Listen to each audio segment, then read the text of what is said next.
दुलाराय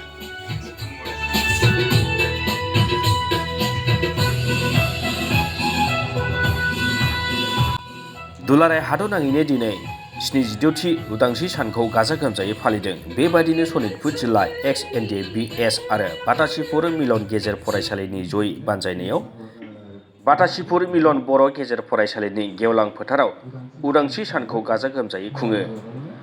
हादरारि फिरफिलाखौ बिरियो रायखसमारि पुलिस आउटपस्टनि बिबानगिरि उदय बसुमतारिया। लोगोसे फिरफिला बिरहोनाय हाबाफारियाव बाहागो लायो सनितपुर जिल्ला Ndfbनि आफादगिरि आर लोमस्राव आरो बाटासिपुर मिलन गेजेर फरायसालिनि गाहाय फोरोंगिरि नमद बसुमतारिया।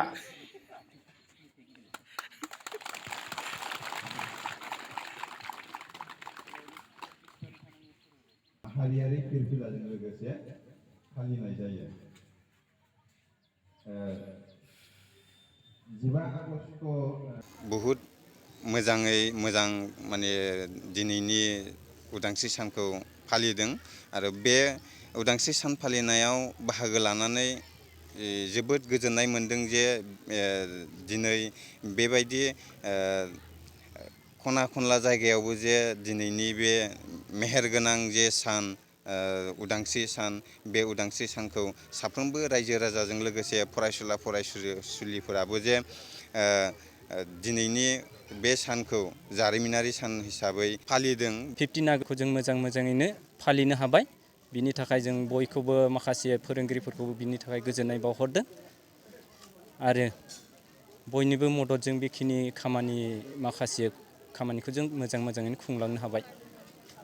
फैबाय थानाय समफोरावबो जोङो रायजो राजानि अननायजों रायजो राजानि मदद जोंनि मावथि लोगोफोरनि मददजों जों आरोबाव फैगौ बोसोरफोरावबो जोङो बेबायदिनो गाजा गोमजायै खुंलांनो सानदों। दिनै आं बेखौनो खावलायो जोंनि सनितपुर आरो बिस्नाथआ बिटिआरआव हाबाखै, नाथाय जोंनि बे सनितपुर आरो बिस्नाथआ बिटिआरआव हाबैनि थाखाय जों गासैबो रायजो राजाफ्रा दुखु मोनदों। दिनैनि दिनाव 15 आगस्टआव आं बेखौनो खावलायो जाहाथे सनितपुर आरो बिस्नाथखौ बिटिआरआव सोनायनि खामानिखौ थाबैनो मावनांगौ होननानै आं खावलायो।